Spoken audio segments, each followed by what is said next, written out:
ஆகவே தயவு செய்து இந்த அரசு பொறுப்பேற்றிலிருந்து 10 ஆண்டு காலம் விலைவாசியை ஏற்றம் இல்லாமல் பார்த்துக் கொண்டு திறமையான ஆளுமை மிக்க முதலமைச்சராக செயல்பட்டவர் எடப்பாடியார்.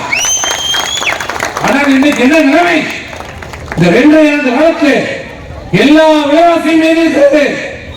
அரிசி, பருப்பு, எண்ணெய், கடுகு, ஏதாவது ஒரு பொருள் விலைவாசியில் ஏறாமல் இருக்கு சொல்லுங்க.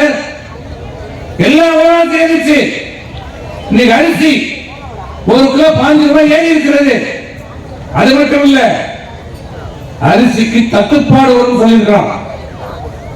அரிசிக்கு தட்டுப்பாடு வரும் சொல்றோம். யாருடைய ஆட்சியில? இந்த திமுக ஆட்சியில. சரி, வரி, வீட்டு வரி வைக்கப்பட்டு விட்டது. மின்சார கட்டணம் 2 முறை வைத்துட்டோம். பாவல பயந்துச்சு. பத்திரம், நீ வீடு வாங்கவும் முடியாது, விற்கவும் முடியாது. இடமதிப்பு மிகப்பெரிய உயர்த்திட்டான். பத்திர கட்டணம் உயர்ந்து போச்சு. சாலை வரி உயர்ந்து போச்சு. வாகன வரி உயர்ந்து போச்சு. பால் விலை உயர்ந்துச்சு. எரிய உயர்ந்த எல்லா குப்பைக்கு கூட வரி போட்டான். குப்பைக்கு வரி போட்ட ஒரே முதலமைச்சர் நம்ம குப்பை தான். அப்புறம் கேட்கலாம், நலமாகிறீங்களா?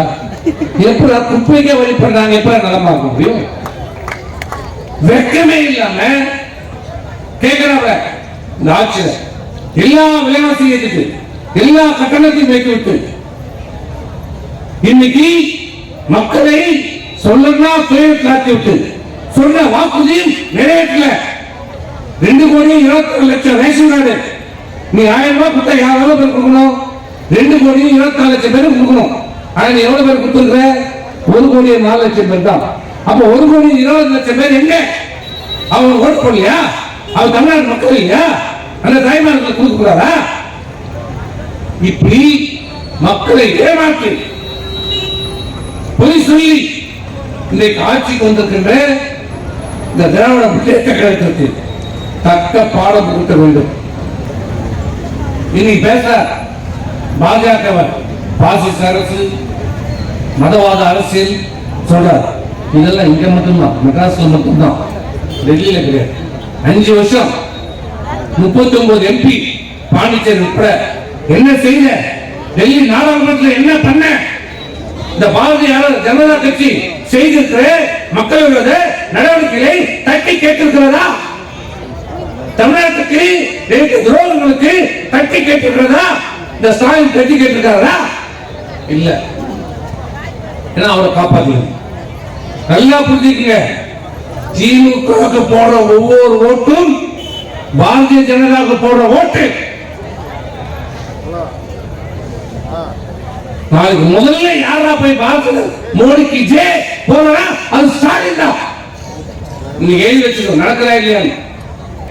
நீ சொல்லுவார் மோடி 600 ரூபாய் இந்த கேஸ் 1200 ரூபாய் வைக்கிறார். 9 வருஷம் சாதனை. இப்ப எலெக்ஷன் வந்தவங்க இப்ப நேற்று 100 ரூபாய் குறைச்சிக்கிறேன்.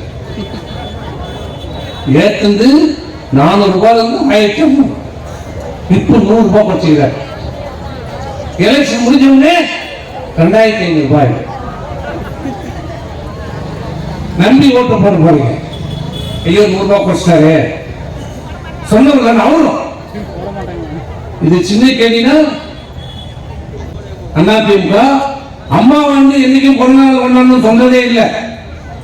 ஆனால் நாங்க கேட்டுக்கிட்டோம், என்ன சொன்னாங்க? அம்மா சரி பண்ணுங்க, ஆனா பிறந்தநாள் கிடையாது. என்னுடைய நிகழ்ச்சியில ஏழை எளிய மக்களுக்கு ஏதாவது நலத்திட்டம் வைத்தாங்க, உதவிகளை செய்யுங்க, அதை செய்யறோம். இன்னைக்கு 2 வாரம் பண்றோம். ஆனா ஒரு 7 நாள் ஒருத்தருக்கு பிறந்தநாள் வந்துச்சு. அது வந்ததும் தெரியல, போனதும் தெரியல. அவங்க கட்சிக்காரனே கண்டுக்கல. நானே பல இடத்துல கேட்டேன், என்னடா இப்படிங்கிறாங்க திமுக, என்ன ஆச்சு? ஒரு முதலமைச்சர், ஆளுங்கட்சி முதலமைச்சர், இந்த கட்சியினுடைய தலைவர், அவருக்கு பிறந்த நாள். ஏன்னா அவங்க அப்பா தான்.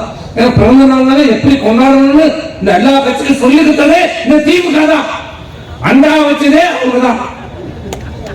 பிறந்த நாள்னா அண்டா, கை கொடுக்கணும்னா 10,000 ரூபாய், சாங்க போனா 50,000 ரூபாய் நீ கொடுக்கலனாலும் பாக்கெட்ல கையை விட்டு எடுத்து பார்த்தேன். இது உண்மை நடந்தது. ஏதோ நாங்க சும்மா கடைக்காம சொல்றது இல்லை. அன்னைக்கு எல்லாம் பார்த்தோம் தான் பாக்கெட்ல கையில விட்டு பணத்தை எடுத்து அண்ணாட போடுவார். அப்படிப்பட்ட கட்சியில ஒருத்தவனும் கண்டுல. இதுதான் நிலைமை. இன்னைக்கு திமுக நிலைமை. நம்ம தமிழ்நாட்டின் உரிமை காப்பாற்றப்பட வேண்டும். உங்களை ஏமாற்றியே இந்த அரசுக்கு, ஏமாற்றியே இந்த முதலமைச்சருக்கு நீங்கள் பாடம் கொடுக்க வேண்டும் என்றார்.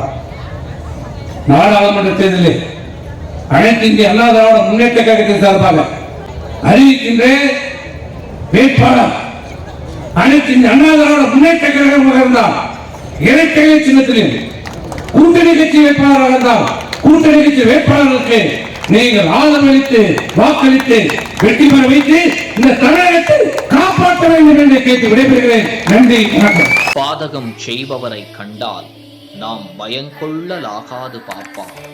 மோதி மிதித்து விடு பாப்பா, அவர் முகத்தில் உமிழ்ந்து விடு பாப்பா.